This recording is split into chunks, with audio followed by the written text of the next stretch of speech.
Pro Wrestling's Unwritten Chapters, the 7 insane stories that almost happened.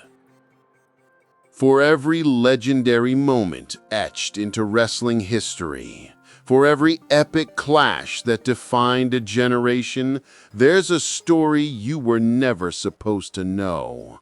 A chapter ripped out of the script at the last minute, sometimes just moments before going live. What if I told you that the biggest what-ifs in WWE history weren't just fan fiction, but fully planned, scripted, and approved storylines that were on the verge of happening? What if The Undertaker's WrestleMania streak was almost broken by a mysterious cult leader you've probably never even heard of? What if Stephanie McMahon left Triple H for another man on live TV in a shocking turn of events that would have redefined the Attitude Era? And what if Brock Lesnar, the Beast himself, vetoed a feud that fans were desperate to see? These aren't rumors. These are the unwritten chapters, confirmed by the wrestlers, the writers, and the executives who were in the room where it happened. Get ready, because the truth is often much, much crazier than what you see in the ring. Chapter 1. The Summer of Punk, Derailed by Ego. Our first story takes us back to the summer of 2011, a time when professional wrestling felt more real than it had in years. It was the summer of Punk. His grievances, not just with the company, but with the entire system. This wasn't a promo, it was a declaration of war. CM Punk became an overnight sensation, the voice of a disenfranchised generation of fans. With his WWE contract set to expire, he faced John Cena at Money in the Bank in his hometown of Chicago for the WWE Championship. In one of the greatest matches in modern history, Punk won. He blew a kiss to Vince McMahon while Punk was gone. A returning Kevin Nash, another anti-establishment figure from a bygone era, attacked him at SummerSlam. This set up a dream feud, the leader of the New World Order against the leader of a New World Revolution. The promos would have been legendary. The story wrote itself, until it was rewritten by one man, Triple H. According to Kevin Nash himself on his podcast, the plan was for him and Punk to have a major pay-per-view match.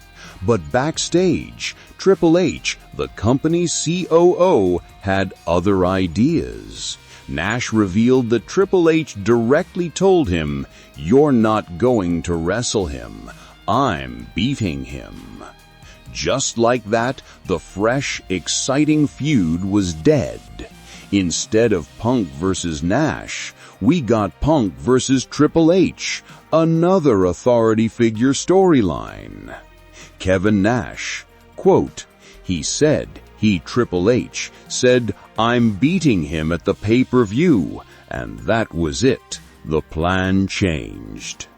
Triple H defeated Punk at Night of Champions. The white-hot momentum of the summer of Punk was cooled, arguably for good. In shoot interviews years later, CM Punk would point to this moment as the beginning of the end of his passion for the business. A revolutionary storyline, one that could have defined an era and created a true megastar, was sacrificed at the altar of backstage politics. It's a classic case of what could have been, and a wound that, for many fans, has never truly healed. Chapter 2. The Love Triangle That Was Too Unbelievable. Let's rewind to the year 2000. The Attitude Era is in full swing, and the most hated couple on television is the McMahon-Helmsley duo, Triple H and Stephanie McMahon. But a new force was rising. A goofy, milk-drinking, all-American Olympic gold medalist named Kurt. WWE masterfully built the tension. Key moments like Stephanie accidentally getting knocked down by Triple H, and Angle being there to comfort her. The infamous almost kiss backstage. Fans were genuinely invested. Would Stephanie finally leave the domineering, egotistical Triple H for the heroic, if slightly dorky, Kurt Angle?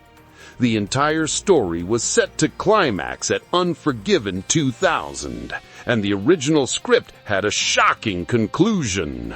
Kurt Angle, quote, "The plan was for me to win the title, and Stephanie was going to be my manager. We were going to be the new power couple. We were all excited about it. It would have been a huge moment." Imagine it. Stephanie in Angle's corner, turning on her husband to help the babyface win the WWE Championship.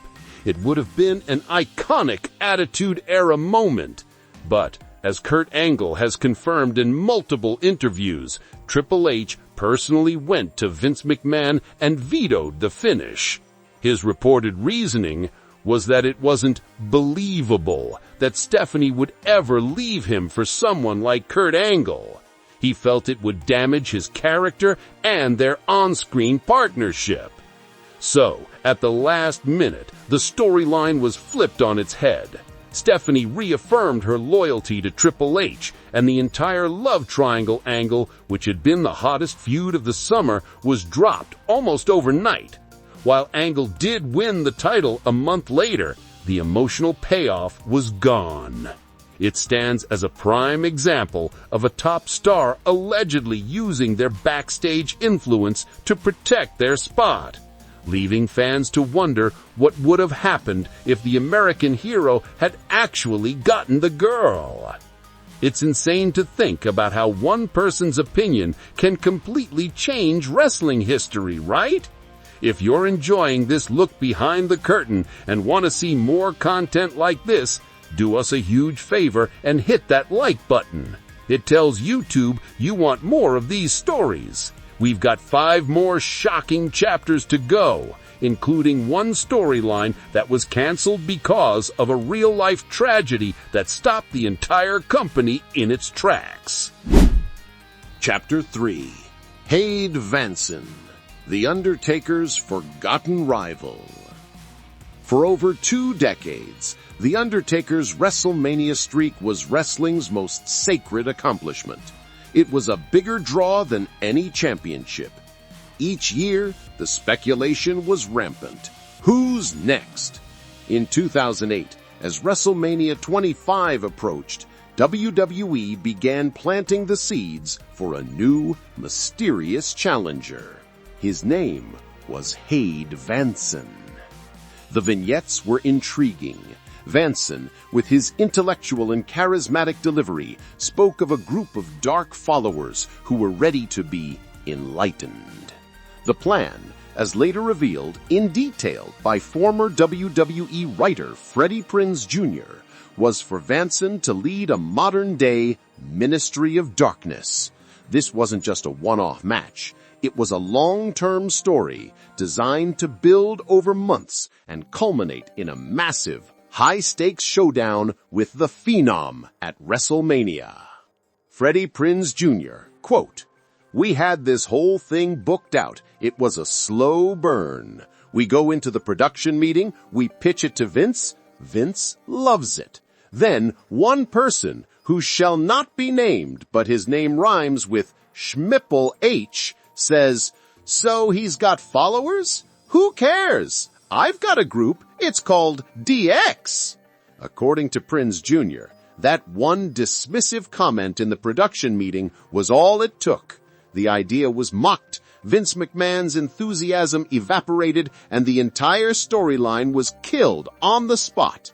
The Haid Vanson vignette stopped airing. he was never seen on WWE television again and was released from his contract shortly after. A potentially fascinating new character and a year-long story were thrown away in an instant. Now, we can't be too sad, because what we got instead was arguably the greatest wrestling match of all time, Undertaker versus Shawn Michaels. But it's a stark reminder of the fragile nature of creative plans and leaves us with the Chapter 4. The Asylum Romance That Was Too Insensitive. This next story is different. It was scrapped not because of ego or backstage politics, but because a performer bravely stood up for their principles. In 2012, AJ Lee was a breakout star. Her unstable gimmick was edgy and captivating. Meanwhile, in WWE's developmental system, a man named Dean Ambrose was building a reputation as a chaotic, unhinged powder keg waiting to explode on the main roster. Former WWE writer Kevin Eck revealed a storyline that was pitched to bring them together. The idea was that AJ's on-screen boyfriend at the time, Daniel Bryan, would have her committed to a mental institution. Inside, she would meet another patient, a man who truly understood her madness. That man was to be a debuting Dean Ambrose. They would fall in love, break out together, and become a twisted, modern-day Bonnie and Clyde or natural-born killers for WWE. From a purely fictional Attitude Era style perspective, you can see the appeal, but there was a huge problem. The storyline made a mockery of serious mental health issues, and for AJ Lee, whose real name is April Mendez, this wasn't fiction. In her powerful memoir, Crazy is My Superpower, she revealed that she was diagnosed with bipolar disorder at a young age.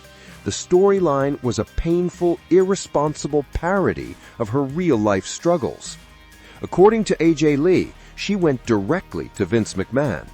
She explained her personal history, the stigma surrounding mental illness, and why she felt the storyline would be harmful. To his immense credit, Vince listened.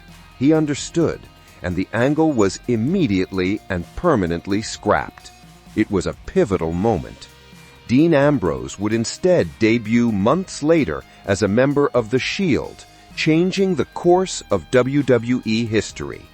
And AJ Lee would become a multi-time champion and a vital advocate for mental health awareness, using her platform for good. This is a rare and powerful example of a storyline being canceled for the right reasons. It's a testament to AJ Lee's courage and a reminder that behind the characters there are real people with real lives. It takes guts to pitch these wild ideas, and sometimes even more guts to shoot them down. Of the stories we've covered so far, which one would you have most wanted to see play out on your screen? Let us know in the comments below. We genuinely want to hear your take. Up next, we're talking about a beast who personally vetoed a dream match against the Eater of the Worlds. Chapter 5. Brock Lesnar versus Bray Wyatt. The feud that never was. Bray Wyatt's Eater of the Worlds character was one of the most creative and mesmerizing gimmicks of the 2010s. He was a cult leader, a master of psychological warfare. On the other side of the spectrum, you have Brock Lesnar, the Beast incarnate, a legitimate combat sports champion and WWE's ultimate final boss, a force of nature. A feud between them was a dream match, and in 2016, it looked like we were going to get it. At the Royal Rumble, the Wyatt family worked together to eliminate Brock Lesnar from the match, a clear and deliberate act to start a feud. The road to WrestleMania seemed paved for a colossal showdown, the Beast versus the Eater of the Worlds. The promo battles between Paul Heyman and Bray Wyatt alone would have been worth the price of admission. The match was reportedly planned for a major event that spring. But then, nothing. The feud was dropped with no explanation. So what happened? According to veteran wrestling journalist Dave Meltzer, the reason was simple. Brock Lesnar said no.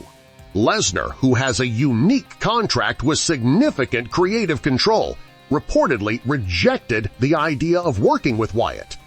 The reasons have been speculated on for years. Was it a clash of styles? Lesnar's Suplex City offense didn't exactly mesh with Wyatt's more character-driven, methodical pace. Was Lesnar protecting his special attraction status by refusing to work with a character he didn't see as a legitimate threat? Or did he simply not want to do it? Whatever the reason, Lesnar's veto held sway. Instead, Lesnar faced Dean Ambrose at WrestleMania 32 in a disappointing hardcore match, and the dream feud with Wyatt was lost forever. It remains one of the biggest missed opportunities of the modern era. Chapter 6. Edge, the silent superstar that almost was. Before he was the rated R superstar, a Hall of Famer, and an 11-time world champion, Edge was just Adam Copeland, a young talent from Canada with long hair and a cool trench coat. In the creative chaos of the late 1990s Attitude Era, head writer Vince Russo was tasked with creating his character. Russo had a vision for Edge, and it was silent. That's right. According to Edge himself on Chris Jericho's podcast, Vince Russo pitched the idea that Edge should be a deaf mute. Russo, for whatever reason, didn't think Edge could talk or connect with a crowd verbally. His idea was for Edge to be a silent, brooding figure who communicated only through his intense stare and in-ring actions. Edge, quote, "I just remember thinking, oh my God, I'm done. This is a death sentence.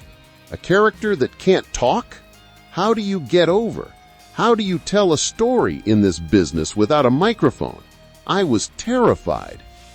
For a young performer trying to make it, a gimmick like that would be career suicide. Edge pleaded his case, terrified that his dream would be over before it even began. Thankfully, the idea was eventually dropped. Edge was instead paired with Gangrel and Christian to form the Brood, one of the coolest factions of the era.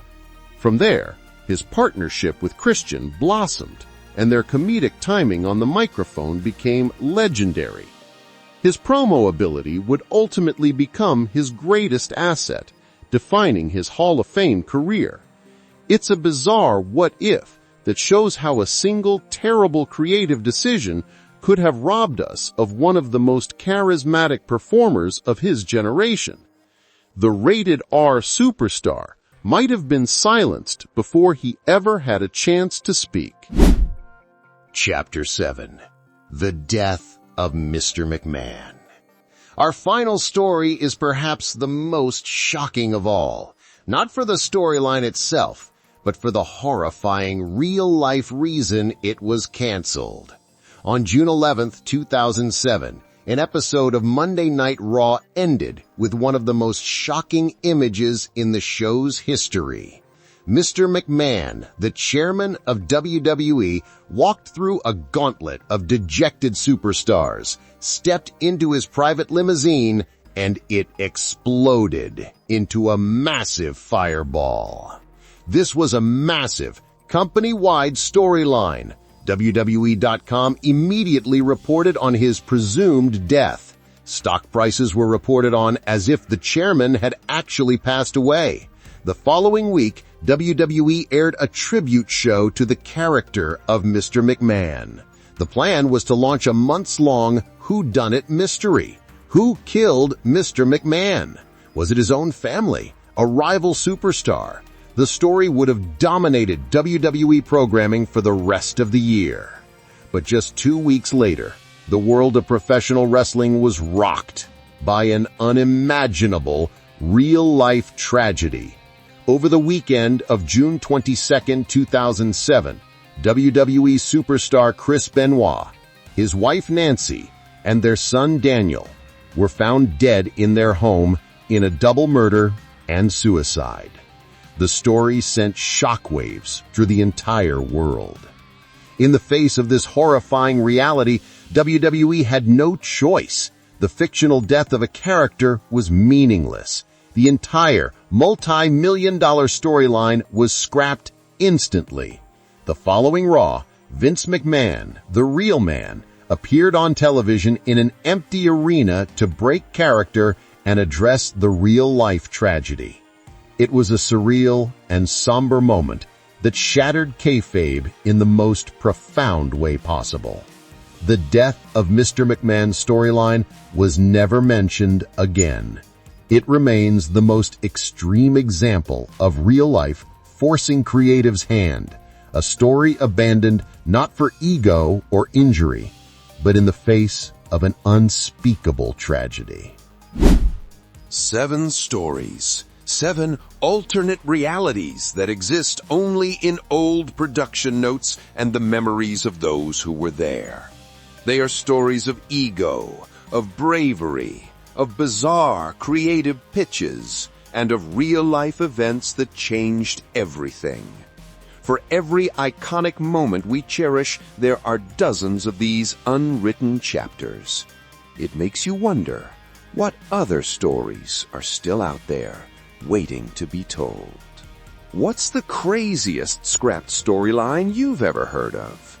Did we miss one of your favorites? Let us know in the comments below. We read every single one. And if you want more deep dives into the wrestling stories you were never supposed to know, make sure you hit that subscribe button and become a part of the Wrestleverse. We'll see you next time.